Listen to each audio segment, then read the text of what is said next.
আসসালামু আলাইকুম বন্ধুরা। আজকে আমরা কথা বলবো চোখের সমস্যা নিয়ে। তো চলুন শুরু করা যাক। আজকের বিষয় চোখের সমস্যায় কখন কোন ওষুধ খাবেন।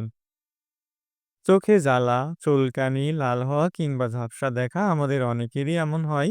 কিন্তু জানার বিষয় এটা যে কখন আমরা কোন ওষুধটি গ্রহণ করব। তো চলুন শুরু করা যাক। চোখে সাধারণ যে সমস্যাগুলা হয়ে থাকে সেটা হচ্ছে লাল হওয়া, চোখ লাল হওয়া, চুলকানি বা জ্বালা-পোড়া, পানি ঝরা, চোখে ঝাপসা দেখা, চোখের চারপাশে ব্যথা। এসব সমস্যা হতে পারে সাধারণত অ্যালার্জির কারণে, ইনফেকশনের কারণে এবং চোখ শুষ্কতা কিংবা অনেক সময় স্ক্রিনের দিকে তাকিয়ে থাকলেও এই ধরনের সমস্যা হতে পারে। তো প্রথমেই আমরা কথা বলবো ড্রাই আই বা চোখে যে শুষ্কতা এর জন্য কি ওষুধ বা ড্রপ আপনি ব্যবহার করবেন।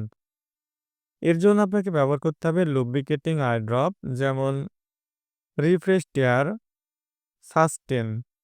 এগুলো সাধারণত দিনে ৩ থেকে ৪ বার দেওয়া যায়। ব্যাকটেরিয়াল ইনফেকশন, চোখে যদি এই ধরনের ব্যাকটেরিয়াল ইনফেকশন হয়ে থাকে সেক্ষেত্রে ডাক্তারি পরামর্শে অ্যান্টিবায়োটিক ড্রপ যেমন মোক্সিফ্লোক্সাসিন, টোব্রামাইসিন এইগুলো ব্যবহার করা হয়ে থাকে। ভুলভাবে স্টেরয়েড ড্রপ ব্যবহার না করার পরামর্শ অবশ্যই রাখতে হবে। যদি চোখে অ্যালার্জিগত কোনো সমস্যা হয়ে থাকে সেক্ষেত্রে অ্যান্টিহিস্টামিন ড্রপ, অলোপ্টাডিন, কিটো কিটোফিন এই ধরনের ড্রপগুলো ব্যবহার করা হয়ে থাকে। এগুলো চোখের চুলকানি ও জ্বালা কমায়। যদি আপনার চোখ লাল হয়ে যায় এবং চোখে ব্যথা অনুভূত হয়, যদি ইনহেন্স হয়, চোখের প্রেসার চেক করিয়ে ডাক্তার দেখানো অত্যন্ত জরুরি। স্টেরয়েড ব্যবহার করবেন শুধু ডাক্তারের পরামর্শে।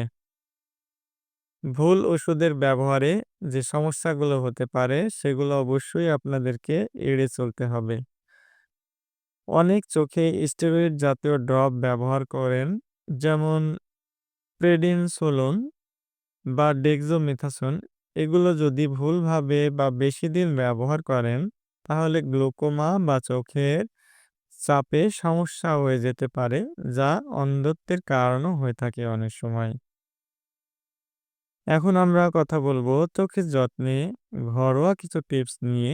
তো চলুন জেনে নেওয়া যাক।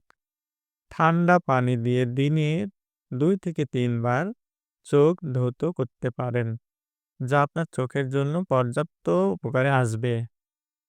পর্যাপ্ত ঘুম এবং পানি পান করুন। স্ক্রিনে কাজ করলে প্রতি ২০ মিনিটে প্রতি ২০ সেকেন্ডে চোখকে একটা মিনিমাম বিশ্রাম দিন। কখনোই চোখে নিজ হাত দিয়ে ডলাডলি করবেন না। এতে চোখে এক ধরনের সমস্যা সৃষ্টি হয়। চোখ আমাদের দেহের সবথেকে গুরুত্বপূর্ণ এবং সংবেদনশীল অঙ্গ। তাই ভুল ওষুধ ব্যবহার চোখের জন্য অত্যন্ত বিপদ ডেকে আনতে পারে। জেনে বুঝে প্রয়োজন হলে চিকিৎসকের পরামর্শে প্রতিটি ওষুধ গ্রহণ করা উচিত। আপনারা যারা ভিডিওটি দেখবেন তারা অবশ্যই আমাদের চ্যানেলটি সাবস্ক্রাইব করে আমাদের সঙ্গে থাকবেন। সবাই ভালো থাকবেন, সুস্থ থাকবেন। আল্লাহ হাফেজ।